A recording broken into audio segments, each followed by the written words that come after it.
Bible, Nouveau Testament, Apocalypse de Saint Jean, chapitre 8, versets 10 à 11. Le troisième ange sonna de la trompette et il tomba du ciel une grande étoile ardente comme un flambeau. Et elle tomba sur le tiers des fleuves et sur les sources des eaux. Le nom de cette étoile est Absinthe. Et le tiers des eaux fut changé en absinthe. Et beaucoup d'hommes moururent par les eaux parce qu'elles étaient devenues amères. Dans cette prophétie biblique, on évoquerait la chute d'un énorme astéroïde sur Terre. Il devrait tomber en plein océan. À son point d'impact, une vague monstrueuse s'élèvera et se répandra vers toutes les directions.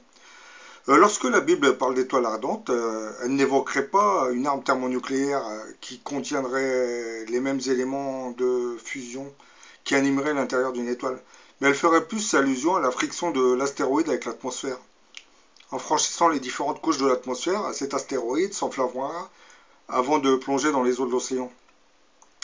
D'autres astéroïdes de moindre importance suivront Absinthe dans sa chute vers la Terre. Les pôles de la planète pivoteront de plusieurs degrés et certaines terres sans glace actuellement se rapprocheront des pôles, comme cela s'était passé il y a de cela plusieurs milliers d'années avec l'engloutissement des dernières îles de l'Atlantide. Certains films américains reprennent souvent ces prophéties bibliques et plus précisément Deep Impact où on voit un astéroïde plonger dans les eaux de l'océan provoquant une onde de choc apocalyptique qui provoquera logiquement un raz-de-marée vers certaines villes.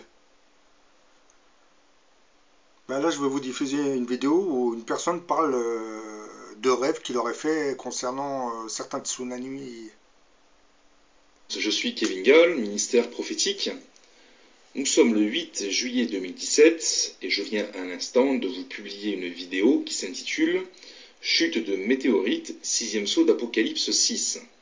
C'est une vidéo que j'ai faite en 2011 et que je viens de republier sur mon nouveau compte YouTube pour la simple et bonne raison que cette nuit même, j'ai encore reçu un songe apocalyptique concernant des événements qui vont arriver, bien évidemment, à une échelle planétaire. Et là, j'aimerais vous parler des tsunamis. Donc, c'est jamais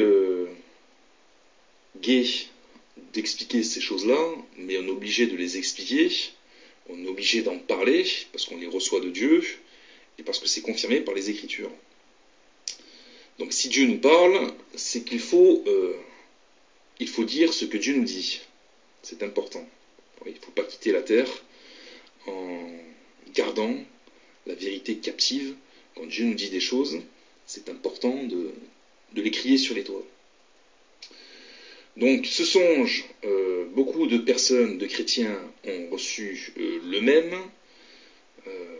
Beaucoup de chrétiens m'avaient déjà écrit pour m'expliquer qu'ils avaient rêvé qu'il y avait des tsunamis de tous les côtés, que la mer allait s'élever, et que ça allait vraiment, vraiment envahir, déborder, submerger, ensevelir, engloutir des terres et même des îles entières. Et là, c'est exactement ce que j'ai vu.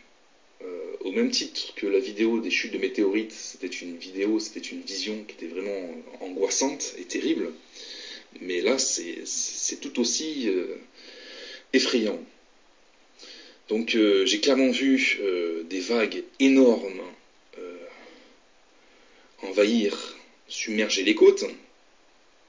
Mais ce qui m'avait choqué le plus, c'était que je me souviens de cette vague qui arrivait et qui amenait avec elle des grands navires qui sûrement étaient déjà loin dans la mer, mais qui par la force de la vague étaient ramenés non seulement sur la terre, mais au-delà, puisque les paquebots, les grands navires, se retrouvaient carrément en plein milieu des îles et de la terre. Donc quand vous voyez ça